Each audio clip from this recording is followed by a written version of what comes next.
Hi everyone, this is Jim and welcome back to my YouTube channel. At na-post ni Sir Nathan Perolino at Boy Scouts of the Philippines behind the scenes of David Licauco and Shubi Entrata as the new Girl Scout Ambassador.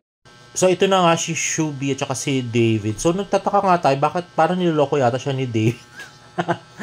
At tuwan-tuwa naman sila. Parang napaka-komportable na nila sa isa't isa, no? Wala nang ilangan factor. So parang mukhang maganda nga to rom-com, Asot Pusa, si David at saka si Miss Shubi.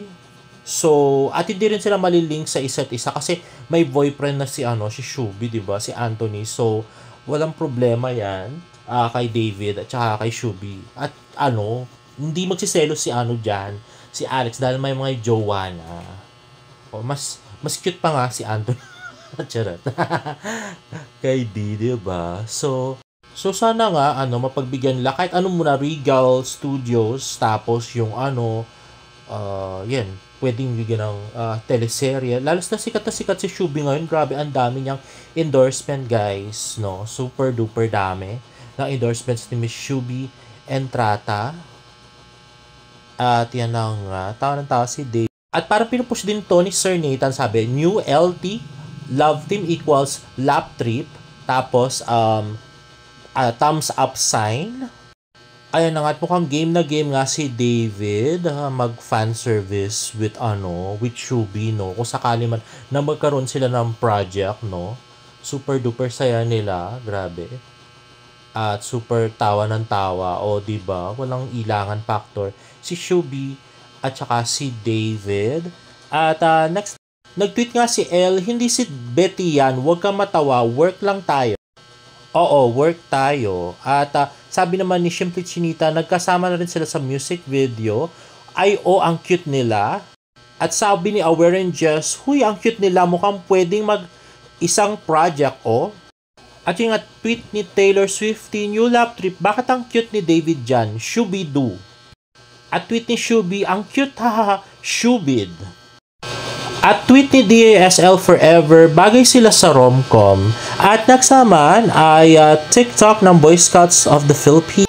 Ay na game si David at si Shubi at wala kang ilangan factor. Napakagaling, di ba? At ito dahil nakita nga ni Sir Nathan na medyo malakas sa mga fans dahil marami nag-tweet. Survey lang, if magkaka-project si David at Shubi, hindi nila ng combined name for #suggestions please. At next ay tweet ni DASL, ayan reply niya, project related sa BSP or showbiz po. Medyo nalito ako, Sir Nathan. Combined name, pwede po ang Davi or Shubid. If ever magkaroon sila ng show, sana bigyan sila ng sitcom or romcom. Yung bardagulan, yung chaotic besties, ganon. Tas bahala na GMA sa kwento. At post ni Instagram star ni Sir Nathan, good morning, 5th day in SG. Morning sa akin. At kung meron ka nagkakalat na nagpunta sa Singapore si Barbie, hindi po totoo yun kasi kasama pa siya sa watch party kagabi nila Miss Garlic, Rufa at Kailin.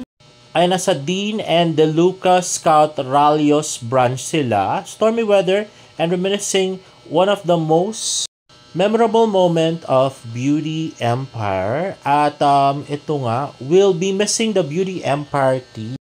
Unfortunately, parang wala si Sam doon, no? At next naman ay post ni David Licauco sa TikTok, walang traffic. Pwede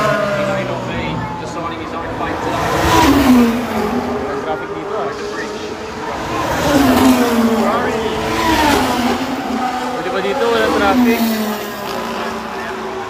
Pwede ba dito walang traffic, no? Pwede ba dito walang traffic?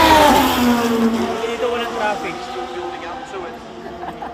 4 minutes remaining in this final practice session.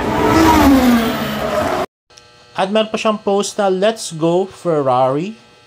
Ay na nga, so si David Licauco enjoy sa panonood ng Ferrari race Grand Prix sa Singapore. Ayan nga, David Licauco wearing black. At ito naman ay red naman siya. In fairness, ang tagal ni David din sa Singapore, ha? 'Di ba? 5 days. So, si Barbie naman ay nandito lang sa Pilipinas. Fake news po. Kung sino naman nagkakalat na nagkita sila sa Singapore, hindi po totoo 'yun, no? Fake news. So this video is from Jorel Balmores, yung parang videographer nila ng Team David. At yan na nga. So, ano yung ginagawa ni David, no? So, gumagawa sila ng dimsum ba yun? Or something. At kinain nga ni Jorel. At yan, very busy si David. Game naman ako naman trip na.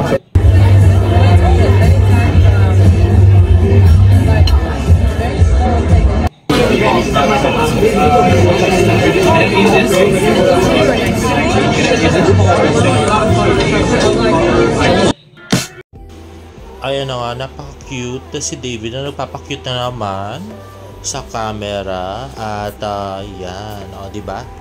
At ito nga, gumawa sila ng music video sa Singapore. So, sino kaya nami-miss ni David? Si Alex. Si Barbie, di niya sinasamahan dito sa Pilipinas, no? Ito na nga, more pictures of David Licauco. Ito naman from Sir Nathan Perolino in Singapore. Kaya nakakamiss yung Singapore, kaya mahal lahat yung mga bilihin, no? Medyo pero grabe, super linis nga nung nagpunta nga kami dyan sa Singapore. At meron para tayong blind item, guys. Sino itong aktor na ayaw magpa-picture kasama yung leading lady niya? Oo. Ganito raw kasi nangyari doon. So, si actor, kung makikita nyo, laging pinopost na TikTok nung actress ay yung mga iba nilang kasama na actors dun sa kanilang show. Bago lang show ngayon. One time daw, nagpa-picture yung isang fan dun sa kay actor at saka doon sa kay actress. Tapos, sabi daw ni actor, after nung mag-picture, hindi naman sweet, hindi pa super sweet yung picture, pero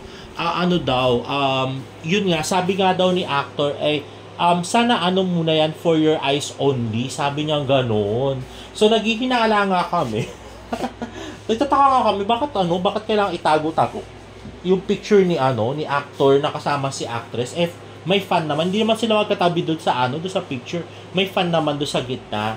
So, ang hinala nga namin ay iniisip siguro ni actor na magsiselection non-showbiz GF niya, or maybe ayaw niya ring mabash si actress kasi meron ng incident noon si actor na nabash yung kanyang leading lady sa isang project na ginawa nila. O, di ba? Giveaway na yung mga clue. Anyway guys, if you like this video, please give it a thumbs up and please subscribe to my YouTube channel for more Barda updates. See you in my next vlog. Bye!